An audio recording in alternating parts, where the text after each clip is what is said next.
When you were in school, have you ever wondered what will happen if your school architect looked at the school blueprint the wrong way around and decided, you know what, let's continue the construction anyway?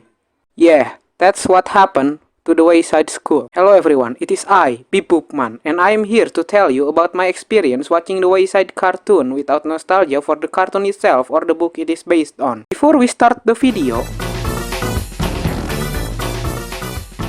retail worker prank teenager so he can spread some computer virus. And without wasting any more of your time, let's get right into it.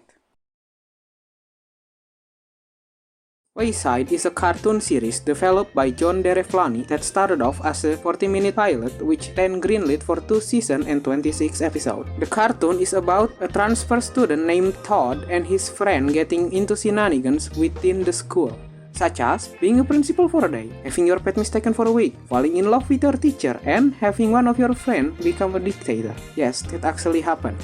In this series, we follow 4 main characters. Todd, the alpha-mentioned strike man's transfer student who just wants some semblance of normalcy. Dana, the friendly, easily amused, rule-loving, obedient student. Mauricia, or however you spell her name, a tomboyish and a bit aggressive roller skating girl who has a bit of a crush on Todd. And then, there's Myron, the selfish and a bit rude self-claimed class president, who is also Dana's best friend.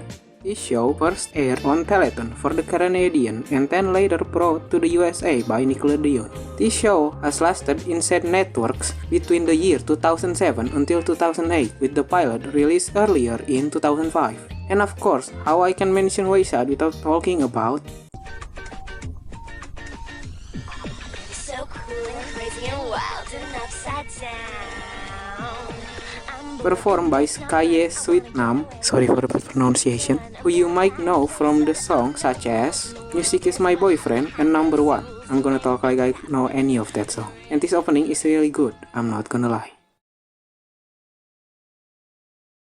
The series pilot, honestly, is one of the best pilots that I've ever seen.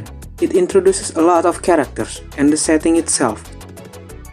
So the pilot is about Todd who moves to Wayside and tries to fit in, after he made a mistake that unfortunately everyone in his old school cannot get over. One thing that I like about this movie is the comedy. I think the jokes in this movie are pretty funny, and the characters flow nicely with it. The voice acting in this movie is nice enough. Originally, I didn't really like Michael Cera as Todd because of his weird high-pitched undertone, but about 2/3 into the movie, he kinda grew on me. The rest of the cast does a pretty nice job as well. The animation in this movie is good, but the art style is weird, to put it lightly. Good decision in this movie, and the show too, is in fact that a lot of kindergartners have black dots for eyes, and this causes some mixed result, to put it lightly. Todd in this pilot is a pretty good protagonist, but not that noteworthy. My favorite characters being Dana, Mauricia, Lois, and Miss Mush. My least favorite characters being Myron for his general personality. Miss Jules, I'm kinda mixed on due to her erratic behavior. Overall, I think this pilot is really awesome. And trust me when I say that 50 minutes that you spend is not a waste. The series, I'm not gonna lie, is kinda good. One of the differences between the pilot and the series is that Todd and Mrs. Jules voice actors change. Todd being changed to Mark Randall from Michael Cera, and Miss Jules to Katie Lasky from Katie Najimy. Design-wise, 2 things change. First being in the pilot, Louis had the letter WS on it. The second, and probably the biggest one, is that Mauricia's hair is now blue instead of red.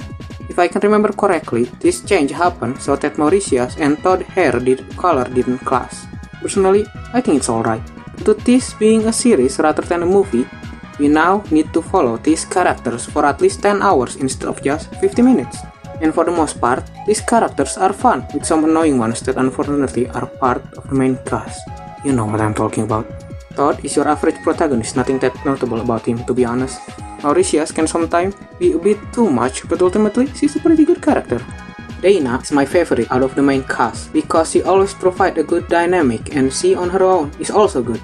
My least favorite moment of her would be from the segment Extracurricular Ridicular when she defended Myron after he launched Todd's rocket out of jealousy. And speaking of Myron, let us talk about this piece of trash, shall we? First of all, He has the most I have a annoying voice scrapbook in full the of whole Mr. show. K. No offense to the voice actor, by the way. Secondly, his personality is just unbearable, especially if he is portrayed as a good guy. Now, this character is not all bad. One of the good things about him is that he is a good villain. Example of this can be found in Dr. Dana, where he caused a lot of chaos due to his bad advice. But in the end, he got punished for it. And not gonna lie, it is satisfying to see him get in trouble for his shenanigans. The other characters that I'm kinda mixed on is Mr. K and Mrs. Jules. Personally, I like Mr. K a bit more because of his better dynamic with the, as he calls it, whatchamacallits. Another thing about Mr. K that I really like is that every time his actions, especially the bad ones, are usually responded negatively, unlike Mrs. Jules. A lot of her actions, especially the bad ones, usually go unpunished and it drives me nuts. One of the best examples of this is the ending of the episode Teacher-Parents Conference, where Todd sent Mrs. Jules on the kindergarten bus so she can get a taste of her own medicine. And what did the writer think should be her response? This kindergarten bus is a blast! He just wanted me to know how much fun it is. Now I'll definitely send him home on it every day! Don't get me wrong, this episode is actually good and the ending is actually funny. It just grinds my gear that another, in my opinion, bad action committed by this character go unpunished.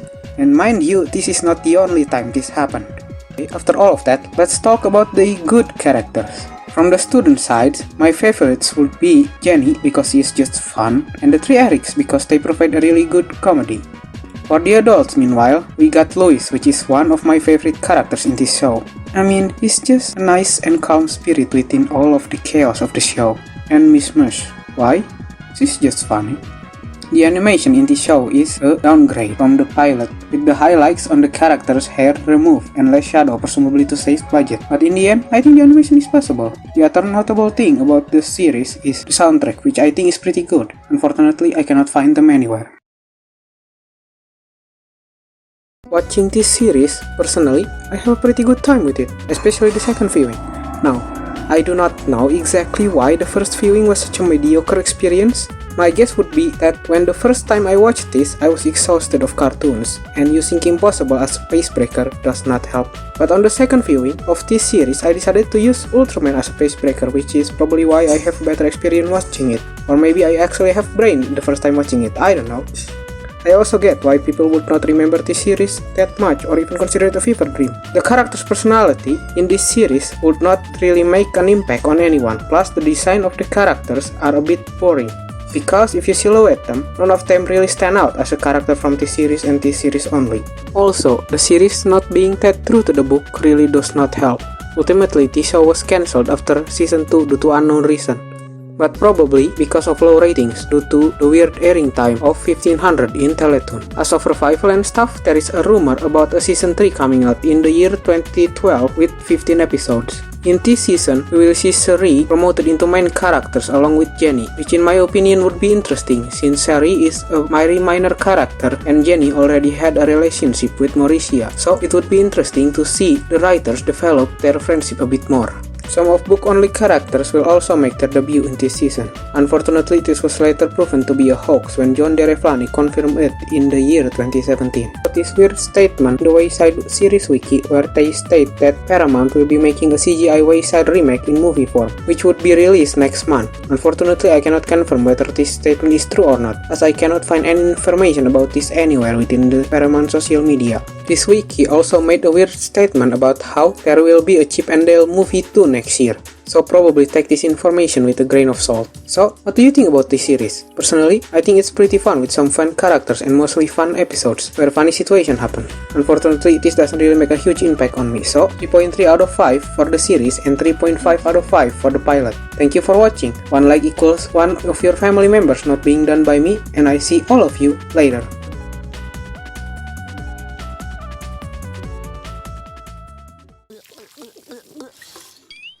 Fetish. F